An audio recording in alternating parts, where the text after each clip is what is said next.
This is Charlotte Talks. I'm Mike Collins on the local news roundup. Here we go again. North Carolina lawmakers announced their intention to redraw the congressional maps to add a Republican seat in the midterms. An outside attorney finds no unethical, immoral, or illegal conduct in the city's dealings in a settlement for CMPD Chief Johnny Jennings. Charlotte loses an industry leader. LendingTree CEO Doug Lebda dies in an ATV accident. And despite what you might think, crime in Charlotte is down again. While other communities have pushed back against them, a data center is planned for uptown Charlotte and moving ahead without discussion. And what do my wondering eyes perceive? The Panthers have a chance at establishing a winning record on Sunday.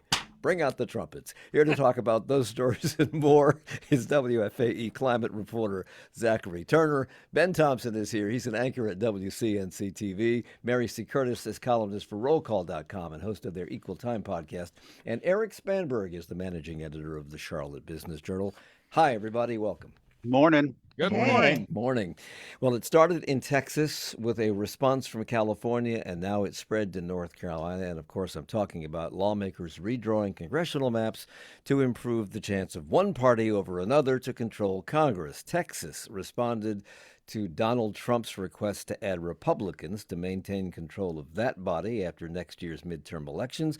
California's governor asked for and received permission to put a referendum on that state's ballot in November to do the same, but to favor Democrats and to counter Texas. So, what is North Carolina's excuse, Ben? Well, I think when it comes to gerrymandering, and I say this sometimes on TV, I can't think of a least captivating but more consequential issue that really nobody completely understands. So as it stands right now, we have 14 members in the House that represent the state of North Carolina. Right now, it's separated by 10 Republicans and 4 Democrats. This would change that now to 11 Republicans and 3 Democrats. That is notable, Mike, because keep in mind that would give Republicans 79% of the state's House delegation when they only represent about 31% of registered voters. Why not just go whole hog, make it all Republicans? Because you have pesky places like Charlotte and Raleigh and Durham that are critical masses of Democrats that makes it hard to sort of gerrymander around. So to be clear, political gerrymandering has been deemed legal by the United States Supreme Court, and we've already gerrymandered to a fairly well so that Republicans win an outsized number of seats, and they're only going to gain one through this process. Catawba College political scientist Dr. Michael Bitzer says the likely target will be the first congressional district located in the northeastern portion of the state. It's held by Democrat Don Davis. Will they stop there, or could they? I know a map has been drawn, but could they stop with just one seat? You know, you mentioned Michael Bitzer. There was he played out a scenario where possibly they could find another seat or two. But to Ben's point, when you do that, the rubber band begins to stretch so far that it snaps, and you have weaknesses in other areas. So I suspect they're going to probably end up stopping at one. But then again, let's look at the history. Anything can happen, as we've seen. This truly is a case of, politicians picking their voters instead of voters picking their politicians, because we went from 7-7, which is sort of reflects North Carolina, to 10-4 strictly because of the lines being drawn in a different way. And some could say that that's the reason why the Republicans hold the majority in the U.S. Congress, just by the shift of those seats. And though Destin Hall, the House Speaker, and Phil Berger, the leader of the Senate, are saying they're being very open about why, because they want Donald Trump's agenda to be safe, and they want him to win the House. And they're saying, well, it's because North Carolina has shown that they're behind the agenda 100%. Well, not really. And we have the backdrop of the Supreme Court now, which is looking to perhaps eviscerate what's left of the Voting Rights Act, which they're saying, well, is racism done? Do we need to use race? But at the same time, we see a slew of southern states planning out maps that might eliminate a lot of Democratic representation and African American representation, which in the South and in many other places, racial and partisan gerrymandering really walk hand in hand. And they're saying, well, California started it. Well, not really. Texas did by saying that they were going to redistrict in the middle of a cycle. And California at least is going to let voters decide whether or not they want this, because there will be a vote on that. I was going to talk about that. House Speaker Justin Hall has blamed their move in Raleigh on Democrats, specifically California Democrats, the governor there. And he said, Destin Hall said, our state won't stand by while Democrats like Gavin Newsom redraw districts to aid in their effort to obtain a majority in the U.S. House. Is this the height of hypocrisy? Well, definitely. It certainly is. He's ignoring Texas and the fact that California, at least voters, will have a say in it. And a lot of it, folks are saying it's because Donald Trump, many of his policies now are polling, he's very unpopular, even ones that were his strength, like immigration. A lot of folks don't like the images they're seeing of how this is being carried out by ICE. And so he fears that there will be a backlash in the midterms. So he is telling all of these states to do everything they can to make his majority bulletproof. Ben. The thing is, I mean, with gerrymandering in its most generous interpretation, it's meant to remedy something. And of course, people will disagree with what the line should be, but it's meant to make things fair according to one party. This actually sets even a different precedent than that, because I don't think anybody's making the argument that something needs to be remedied or fixed. This is, General Assembly Republican leadership saying that they want to help the president out. So that will mean going forward, whether it's a Democrat or Republican, that when a president wins a state of North Carolina, that it is okay then to redraw lines after that in favor of that president's party, which is really a completely new interpretation of how gerrymandering is typically used. I guess with everything else, it's accelerated. I mean, it's just faster and faster.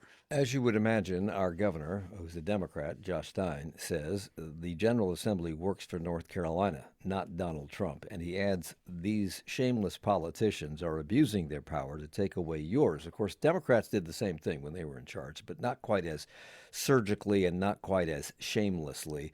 All gerrymanders take away power from the voters and give it to leaders. Do citizens in North Carolina, I mean, the governor of California has to ask permission. They have a nonpartisan commission that draws voting districts in California.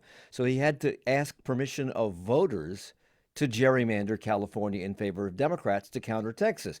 Do we have any recourse? Do citizens have any recourse, Erik? Not really is the answer. And the governor is not even involved, so you don't have to.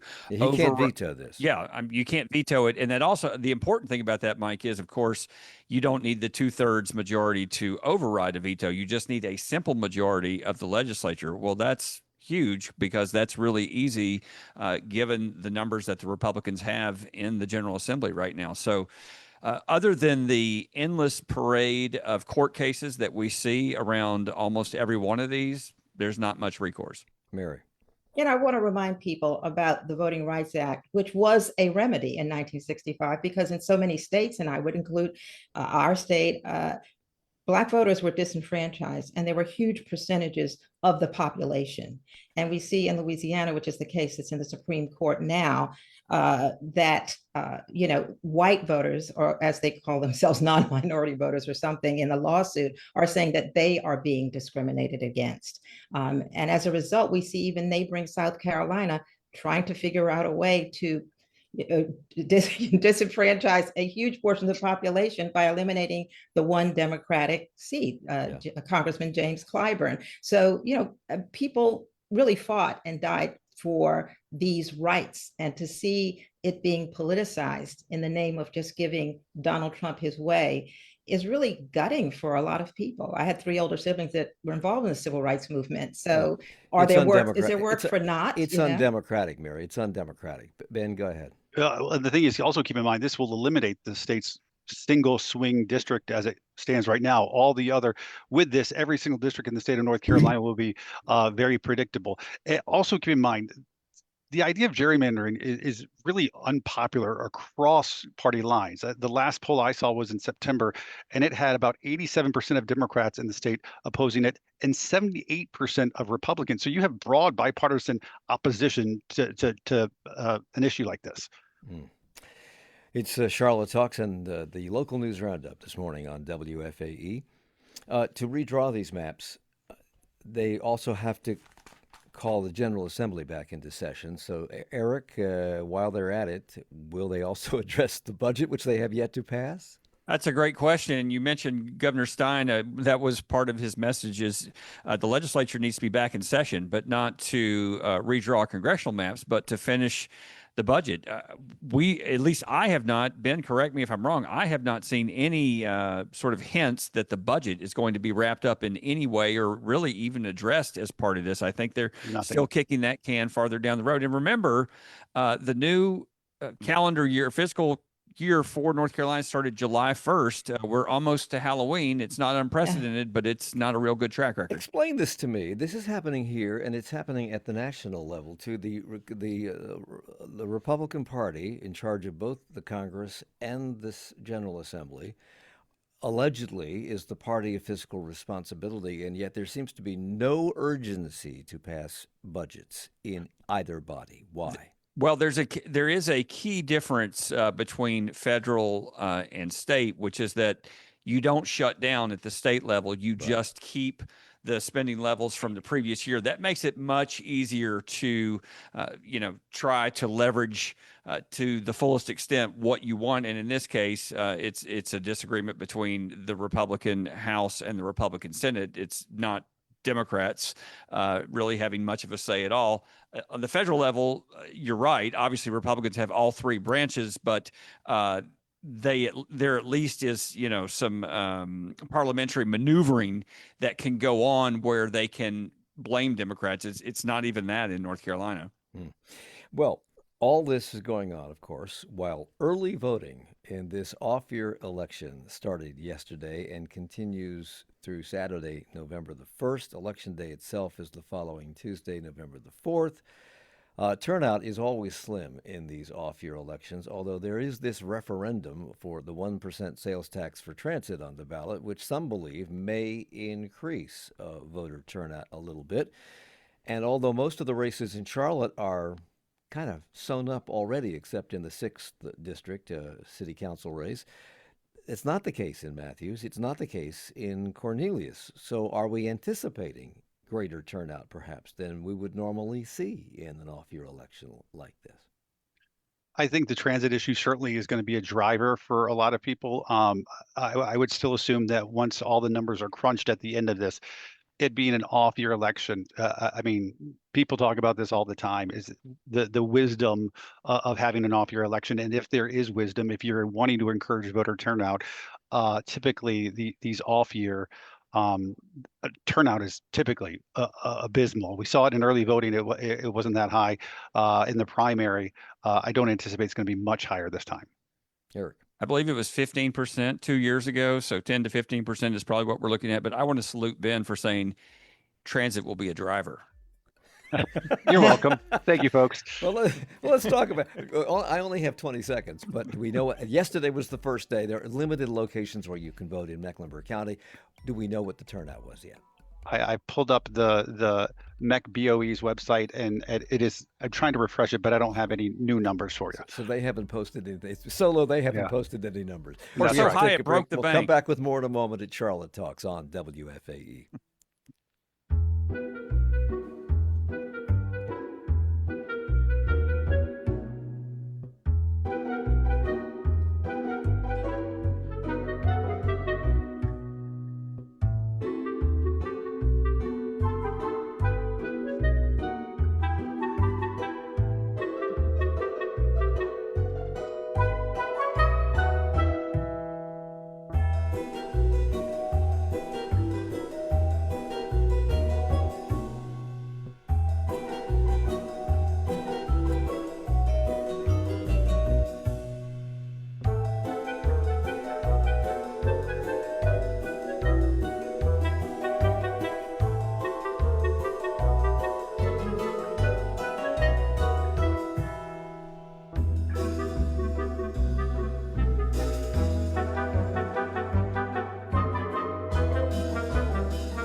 It's Charlotte Talks on the local news roundup on 90.7 WFAE and WFHE. I'm Mike Collins. We're here with Zach Taylor, our climate reporter. He will be here moments from now.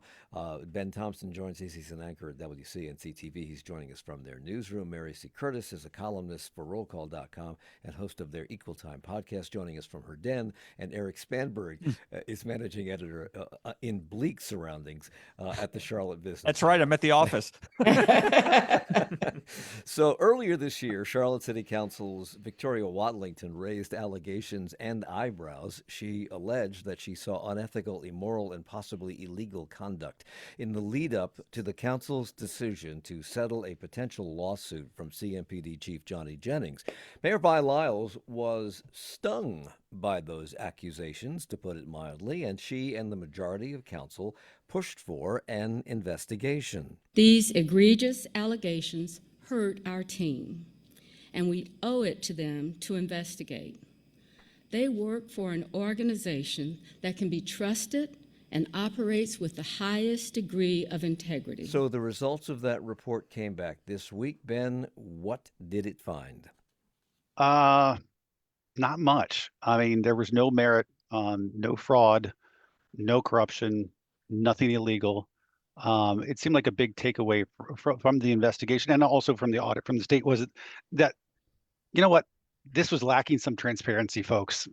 We should The expect transparency investigation lacked transparency. Yes. we should probably be able to expect a little bit more from our elected leaders and them being more transparent, but that was really about it.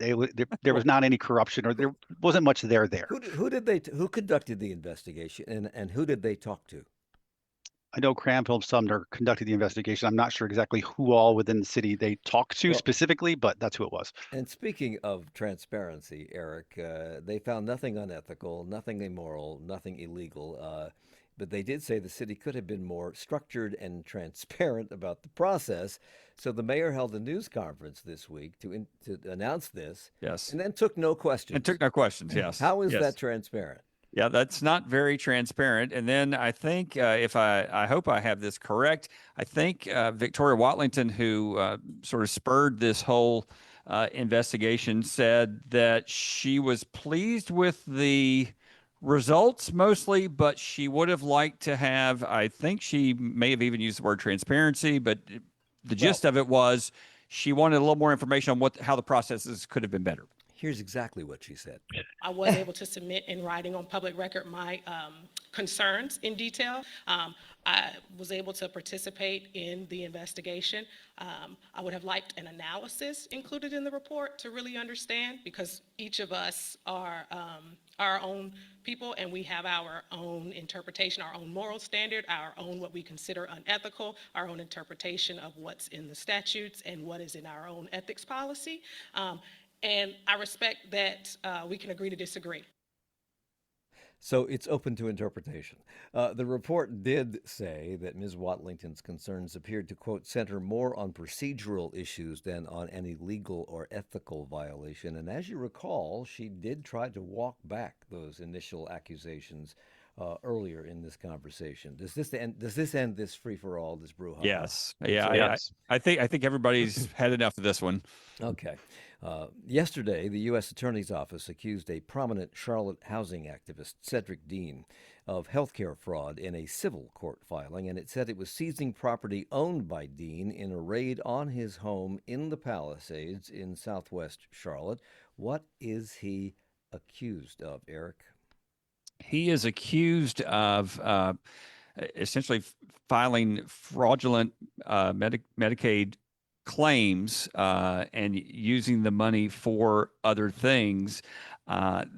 He was, I believe, the only person listed in the filing. That there was mention of conspirators from the reporting that I saw.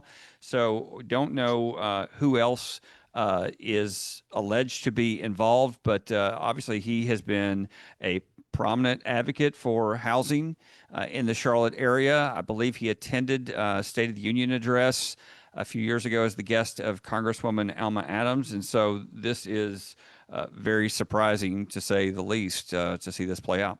Ben? Yeah, I mean, if you're a consumer of news, which you probably are if you're listening to us on a Friday morning, but if you are, you probably will recognize this guy or at least his name. I mean, he's in the news quite a lot as a community activist. His drug program or recovery program help made news this summer because it took over North Charlotte Hotel, but then had substantial safety issues and then pulled back out. And so he's been sort of a forefront of some of these issues, but I mean, some of the allegations in this report, if proven true, are really damning. I mean, the idea that that he had groups going and targeting vulnerable homeless people at shelters, at encampments we see along the interstate, offering them free food, temporary housing, that sort of stuff, all in a way to get their Medicaid ID numbers and then use that and not pass along any of the benefits to those people. So here's a question. This was a civil filing, not a criminal filing. Why? Good question. Okay. As a side note, Cedric Dean, who has been a guest on this program, by the way, is an ally of Charlotte City Council member Tijuana Brown, who was indicted on different fraud charges in an alleged scheme to obtain fraudulent COVID-19 relief funds. Is there any connection at all between these two cases? No, yeah, no. She's not part of this investigation at all. Okay, that's actually good to know. He was the best of America, and also he was the best of Charlotte. Someone who, when they came to Charlotte, he didn't just set up a company. He got involved in this community in so many ways and gave back more than most people realize. And he never really called attention to himself, only to his causes. That's former Charlotte Mayor and former Governor Pat McCrory talking about his friend Doug Lebda, the CEO of LendingTree, who died last Sunday. What do we know about what happened in that ATV accident, Erik?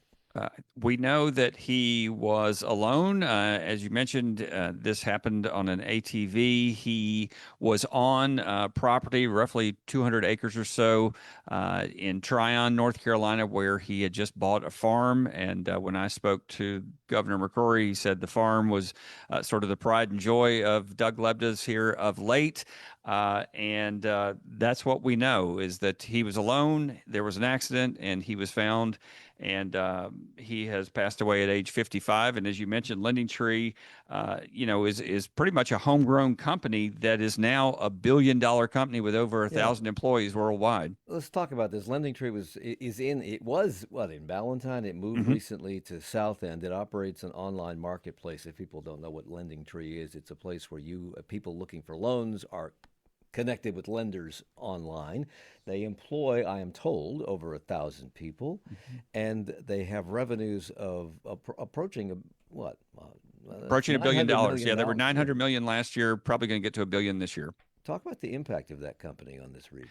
Yeah, I mean, obviously they have had a large impact, not just from the dollars and the employees, Mike, but the fact that they are, what people call fintech, which is financial technology. You're just marrying banking or finance with technology. Obviously, you were mentioning that when you go to LendingTree, you can sort of bargain hunt for car loan, mortgage, credit card, those kinds of things. This all came out of Doug Lebda's own experience trying to get his first mortgage many years ago, and he was in accounting and thought, well, why isn't there a way to get this information faster and to get it all in one place? And that's what led to the creation of LendingTree. And then the other important point from the company's standpoint, Mike, is that they, as you say, they were in Ballantyne. They moved a few years ago into South End, and they were one of the companies that started this wave of companies opening offices in South End and making it more than just an entertainment district. So he had a lot of influence here and beyond. So was his difficulty getting a mortgage prior to his being a partial owner of the Pittsburgh Steelers? Yes, I believe it was. Pat McCrory referred to what Doug Lebda gave back to the community. He was one of the 3 co-chairs who successfully led the city's bid in 2018 to host the 2020 Republican National Convention, which of course was truncated because of the pandemic. But what were some of his other involvements in Charlotte? He had given, I believe, $1 million to the COVID-19 recovery fund that was started almost immediately when COVID shut down the country. He had more recently given, I believe, $500,000 for a rural healthcare effort, and his company was very much known for encouraging their employees, for getting employees out into the community for various efforts. So, it's interesting. He was involved in politics, as you mentioned, with the RNC. He was involved in philanthropy. He was involved in sports. You mentioned the Steelers. His company was also a big sponsor of the Hornets for many years. So Doug Lebda kind of had his hand in all kinds of aspects of the Charlotte community. He was a doer. That's what entrepreneurs do. He founded LendingTree in '96. He grew it from nothing into one of the city's most prominent homegrown financial companies. And just weeks ago, he appeared on the Deal Ranch podcast with Matt Lutz and talked about getting things done in business instead of just talking about it. People love to say, like, either we should or like, well, we should focus on the customer experience. Something like, that's a really nice comment in a meeting. I love to turn those into I wills. Right. And so you identify the issue, recommend a problem, and then ask for the ball. So you can't just say execute. Yeah, and then go execute. Say, like, listen, I want to fix this. Here's what we need, and go do it. Governor McCrory said he considered Lebda one of America's greatest entrepreneurs. Doug was 55. Well, after a city council committee declined to comment on the process by which city council will choose members of the new 27-member transportation authority should the transit referendum pass, council went ahead and approved the plan anyway. So, Ben, what is the plan?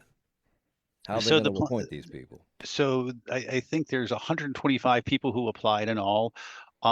30 of those people will be interviewed by the end of the month by 3 members, I believe, at the transportation committee there at City Council, but all council members can take part if they choose to. In the end, 7 will be appointed by council, I believe 2 by the mayor. They'll make those decisions in the early part of November, which coincidentally is the same time people are voting on whether or not we're going to have said authority. Well, I'm going to talk about that. But first, last week we talked about the fact that there were members of council who were uncomfortable with the fact that 3 people, Ed Driggs, James Mitchell, and Luana Mayfield, would be interviewing these people and making the decisions on who they would recommend for a final vote to council because they felt it gave them too much power. How did they get beyond that?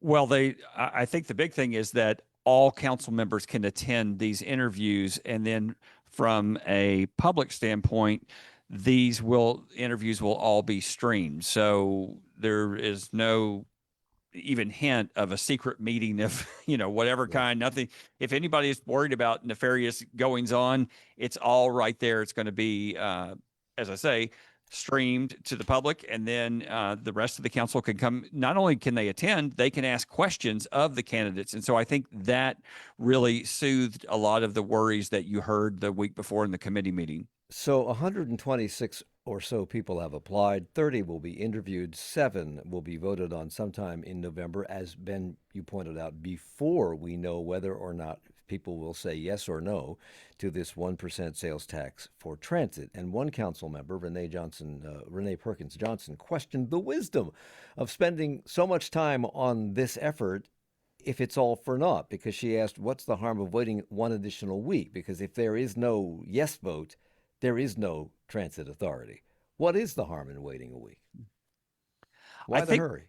I think what you will hear, or what you are hearing from, I guess, transit advocates, people that want this to pass, is that they don't have time to wait because the transit authority is supposed to be in place by the start of December, and they have, I think, 5 or 6 reports that are due to the legislature by the end of December, and then they start work, I guess, for real, for lack of a better term, in January. And Mike, I think your next question or next thought would be, well, why not just slow those pieces down a little bit, and then you can, kind of get the things in the right order. And no one has stopped to do that, or they don't think they can do that. But it is odd how time crunched all this has ended up being. Which is not unusual for No. for city council. One member of council expressed interest on being in being on the Transit Commission, and you can't be on the Transit Authority if you are a sitting member of council. That person is Marjorie Molina, but she's not going to be a sitting member of council when this commission forms because she lost her reelection bid. Is she among the candidates they will be considering now? I'm not sure where that stands as of now. I know that was an interest, but I'm not sure if that's still, if she's included in that 125 people or 126 people. I think to your prior question, I think there is undoubtedly a PR issue here the city has to think about. And I think it wants to make sure it is looking like it is ready, prepared, and ready to go come the November election. This is something they fought for literally years. And so I think there's part of it that they want to be seen as being ready and not having to wait. It's the local news roundup on Charlotte Talks on WFAE. Erik. And remember, Mike, that there are 3 appointments from the state: the governor, the House Speaker, and the Senate President. 2 of those, the Senate President and the House Speaker, have made their appointments. And those appointments are Ned Curran, who used to chair the Transportation Board, and David Longo, who now chairs the board of the Charlotte Regional Business Alliance. And they have already started preliminary work to try and get some of these things done, or at least in motion, while they wait for the rest of the board to be appointed. Now, critics of the tax referendum and this whole plan say, wait a minute, why are 2 people out here kind of, making plans while we don't even know if there's going to be an authority? So that's yet another thing to put in the pot.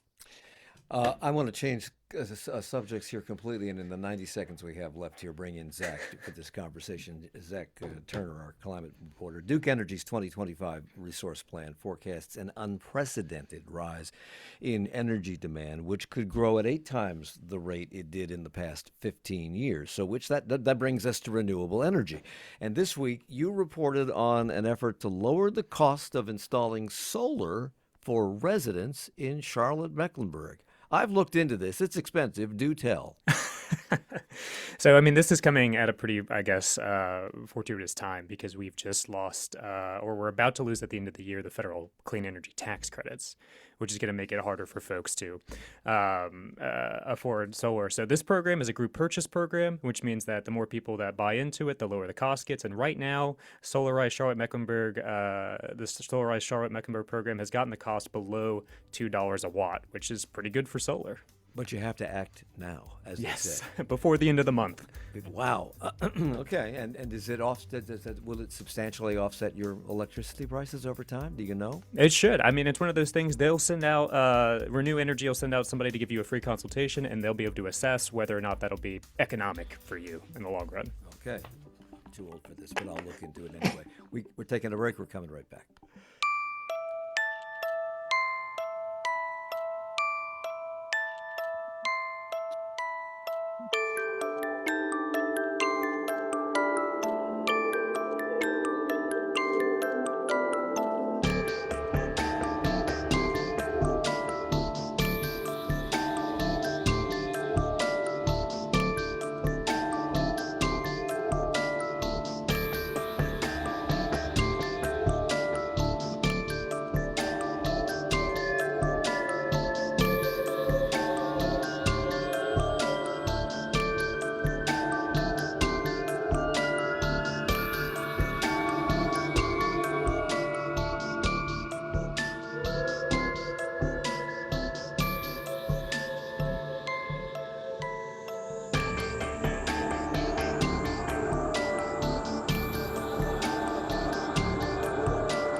It's Charlotte Talks on WFAE and WFHE. I'm Mike Collins. It's the local news roundup. Zach Turner's with us, our climate reporter for WFAE News. Mary C. Curtis is a columnist for Rollcall.com, a host of their Equal Time podcast. Erik Spanberg is managing editor of the Charlotte Business Journal, and Ben Thompson is anchor at WCNC TV. Early Monday morning, a woman was shot on Barclay Downs Drive, or just off Barclay Downs Drive near South Park, in a gated garage in a luxury apartment complex that requires a key fob to get into, Ben. The woman, 45-year-old Dewanich Hammonds, I hope I said her name correctly, later died. Have police identified a suspect? Not yet, but something important to say that they pointed out that they do not believe there's an ongoing threat. And when we hear phrases like that in the newsroom, it makes us believe that this might be people who knew each other, or perhaps a domestic situation or something like that.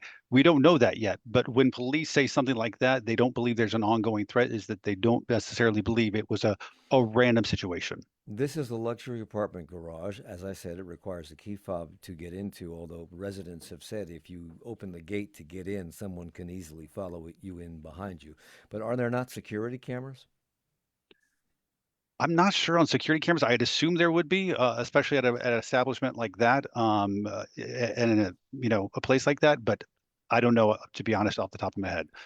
Well, I bring this up because despite that incident and the high-profile instance of Irina Zarutska and her stabbing death on the Blue Line in August, CMPD reported this week that crime is down.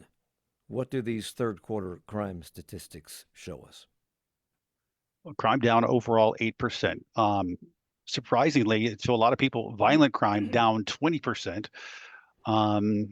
Property crime down 5%, and then the things that you want going up, evidently going up. Arrests up 15%, firearm seizure up 25%. So it's numbers that city leaders like to tout because they say, hey, that might be this perception, but we've got numbers showing otherwise. Yeah. Erik? I thought there were a couple of interesting things out of this. The CMPD representatives were very careful to say that even though the numbers are down, the perception and the impact of people affected by crime who had family members who were victims or friends, it remains very powerful and very concerning. And Ben just mentioned firearm seizures are up 25%. That's good and bad. I mean, it's good that more guns are being seized, but it also means there are a lot more guns out there. And the other thing that struck me, Mike, is part of this perception, I went and looked, and between 2014 and 2018, typically Charlotte was in the range of 40 to 60 homicides, give or take. Then you get into 2020, the pandemic year, you set a record with 123, and it's been in the range of 100 or so every year. So that's why even when it goes down somewhat this year through three quarters, it's still a lot higher than what people were used to 7-8 years ago. So because of the perception that Charlotte is no longer safe, there have been image campaigns launched, and in the aftermath of the stabbing death on the Blue Line, CMPD has launched several initiatives to get some more control on crime in certain areas of town, including the entertainment district. But Deputy Chief Jackie Briley says the department's efforts continue to face challenges. Unfortunately, alcohol and guns, people don't make good decisions. And there are some things that we're trying to prevent that's in our control. And there are some things that if people are going to resort to guns to settle a petty argument, that's hard to prevent. So CMPD says it has seized 25% more firearms and made 15% more arrests. That's all in the third quarter? That's through 9 months. Okay. So for the first three quarters. Okay, so let's bring Zach back into this conversation. Some areas that are being considered as locations for data centers have gotten pushback in recent months around the country and here in this area, and with some success. But Uptown Charlotte has a data center proposed that's moving forward without a vote and without public discussion. And City Council's Lawana Mayfield is a little concerned about that. This current development is by right, meaning it does not come before council. There's no discussion. There's no vote on it. So we already have some data centers uptown, I believe. Where is this one? Why is it going through with no discussion? What does by right mean? Right. So this is in First Ward area. It's going to be a 12 megawatt data center, which as far as data centers go is pretty small. The same company, Digital Realty, is going to be building or is applying to build a 400 megawatt data center right next to the Catawba River, like a little bit northwest of the airport. The reason why, so the kind of main arena in which people can kind of get their say in when it comes to data centers is whenever you have a rezoning petition. And so for this type of development and the buildings that Digital Realty has purchased, I guess according to the UDO, this by right zoning means that they don't have to go through that rezoning process, which doesn't give folks an opportunity to express their opinion. And she's also concerned because these data centers that are being built today evidently require more resources than the ones that were built in the past. What kind of resources are we talking about? Well, the main one that, I mean, what comes up a lot is water resources and energy resources. The one that I'm more intimately familiar with are energy resources. Like I mentioned, the one that, for example, the one in Matthews that was proposed would have required 600 megawatts of power. To put that into perspective, you look at Sharon Harris nuclear reactor out in Wake County, that creates about 900 megawatts of power. So you're talking about a little over half of a nuclear reactor to power one of these larger data centers. And so that's a major concern because if you have a lot of data centers coming to a state like North Carolina, then you're going to need to build out a lot more energy generation, and that cost could potentially get passed on to ratepayers. So who supplies these extra like the water? And there's water is connected to power because we did a program on this several years ago. Every time you turn the light switch on, you're dealing with water usage because they have to cool the plants, et cetera, et cetera. So anyway, and you have to pump it's a lot of stuff. So go back and watch the episode. Yeah, that's right. Go listen to it. It's on the web someplace. Who supplies these extra resources? The city, the power company, the Charlotte Water. Who pays for all this? Yeah, that's a good question. In terms of the water usage, I'm less familiar with, and that's something that would be a great conversation for us to have with the Catawba Riverkeeper, for example. But in terms of energy resources, that's going to be something that is a discussion between the data centers, the utilities, in this case Duke Energy, and our utilities commission. So this is happening all over the country. This is because big data and now artificial intelligence requires these server farms that are enormous in scope and enormous in their use of electricity. Lucas Fikes is the energy policy director of the Data Center Coalition. He says these centers, though, are economic generators. As you bring in data centers to North Carolina, you're also going to bring in other operations that depend on data centers and depend on reducing that latency, that data transfer time. So how are they economic generators? Yes, it costs. You bring in people to build these centers. You bring in electricians to wire them. Then they all go away. It's just computers in a big building, right? No, it's a good point because I think the main economic benefit in terms of jobs, right, is coming from the construction of these data centers. But after about, over like 12 to 16 months, the data center is constructed, and then you have 50 full-time jobs at these data centers. But what Fikes was getting at is maybe some of these other tangential benefits of having a data center, such as drawing in more business. When he was talking about latency, one of the examples he provided was like advanced robotics. If you're going to have these high-tech companies that are coming in and they're going to depend on having to be somewhat in proximity to data centers in order to relocate a campus or something to North Carolina, which could, as Fikes is making this argument, could lead to more high-paying jobs in the area. Another argument you hear in favor of data centers, or you'll hear from developers, comes down to tax revenue for an area. They can be a substantial source of tax revenue, and this was certainly the argument that was being made in Matthews before they pulled that project. So in your story on this on our website, you quote Tommy Tucker. He's a North Carolina utility commissioner, and he spoke with the group of energy experts in Raleigh this week as the state prepares for a wave of new data centers. Here's what he said, and then I want you to explain it. I'm just thinking about the guy out there in rural North Carolina that needs a good paying job. Why wouldn't we go after that load and kind of sidestep some of the data centers? So What's he talking about? Moving these things into rural areas to improve their economies because they don't employ that many people. What's he talking about? Yeah, so I mean, what Tucker's basically saying is that he's making this comparison between data centers, which is a large load customer, they require a lot of energy, versus other types of manufacturing. One example I can think of right off the top of my head is the Toyota battery manufacturing plant in Liberty, North Carolina, where you're going to have like somewhere in the neighborhood of maybe 500 employees versus something like a data center where you're having 50 employees.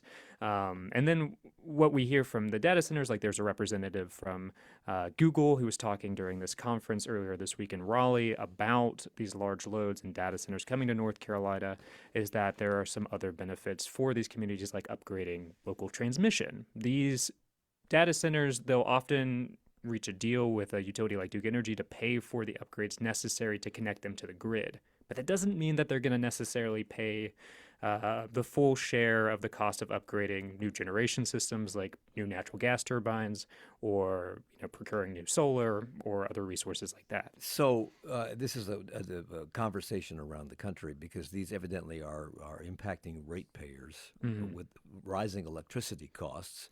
Some economists think, well, electricity, like gasoline, goes up, it goes down. But it's clear that these data centers consume incredible amounts of power, which require more power plants or more windmills or solar to produce that power. And somebody has to pay for that in the short term. Why don't they pay for it? These are big companies. These are the Metas and the Googles of the world. Right. And that is something that was in discussion this week during the Large Load Technical Conference in Raleigh, where we had a group of energy experts coming together in front of the Utility Commission to discuss ways in which you could structure tariffs and these rate case hearings in such a way that these data centers and these other large load customers would be paying a greater share of the cost to upgrade these energy generation sources. Another thing that came up, I know we've talked a lot about transparency during this show already, but having more transparency about how we're calculating how many data centers are coming into North Carolina and what exactly is in these utilities development queue. And that was a big topic of conversation this past week. Okay, well, we'll follow this because this is going to be ongoing. A misunderstanding about anticipated funding levels for Union County schools emerged this week, Ben. When Union County passed its budget earlier in the year, the commissioners expected, they expected the $8.8 million increase in funding to the schools would go toward increasing teacher salary supplements, and now the schools have decided to delay salary increases of about $1,000 per teacher. And that has at least one county commissioner, Melissa Merrill, up there, upset and surprised that the county commission is getting the blame. I was, one, shocked that they didn't get it. And then I was shocked that this board was blamed for them not getting it. So this is all very confusing. She sent an open letter to the Union County School Board asking for transparency. What a concept. There you go. And better communication with teachers. Why all the confusion? What's the deal here? Well, I think both sides at this point admit that there's just a miscommunication here. You are correct. The county commission has approved the extra money for teacher supplements, which, by the way, for folks who don't realize, there's usually a state pay that the state provides, and then local counties, Mecklenburg does it as well. Union provides an additional supplement to pay teachers more. So the county there in Union County approved it, passing it along, thinking it was going to just happen immediately. The school district says, you know what, we were going to wait till we knew the state budget. To our prior conversation, we do not have a state budget. So those teacher raises, those teacher supplements have not been passed along yet. Oh, do they anticipate passing them along in the near future? There's a committee meeting coming up in the next week or two, I think, where they hope to have a little bit more transparency. It's the local news roundup on Charlotte Talks on WFAE. Yesterday, on Thursday, it was announced that one of the founding mothers of NPR, Susan Stamberg, died.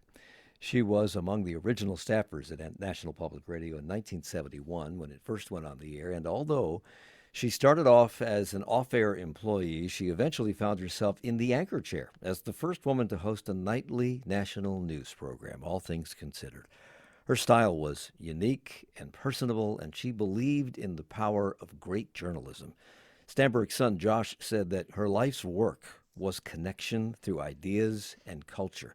And here's how Susan Stamberg explained her approach to reporting on things like visual art on this program several years ago.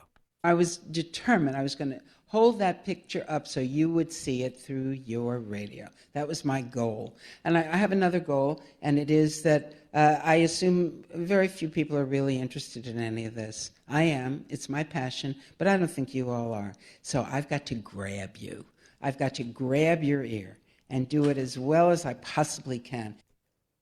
Susan Stamberg officially retired from NPR on September 1st. She died yesterday at the age of 87. So the Panthers are 3-3 on the season, but the good news is that although they've had some disappointing outings, they've also had some exciting ones, including last Sunday's game where they beat the Cowboys. What? The Cowboys 30-27 at home. Quarterback Bryce Young. It's a week-to-week league. Right now, we're excited. We're enjoying this win, but next week we're going to turn the page, and it's for us. We have to figure out to be consistent. We have to put them together. We have to continue to stack again. Right now, for 24 hours, we're going to enjoy it, but we're going to come back. We already talked about in the locker room. Everyone's dedicated to moving forward, so that's all it is. We want to go 1-0 next week. So next week is Sunday, and Sunday's game is on the road, and it's against the New York Jets. And here's the really good news: the Jets, Mary, are winless. Yeah, but don't take it for granted because they have lost all their away games. But they do have a great running back, Rico Dowdle, who's been really killing it. So let's see. If everybody shows up, they have a shot. And every week is different. Every week is a surprise. Sometimes good, sometimes bad. That's our Panthers.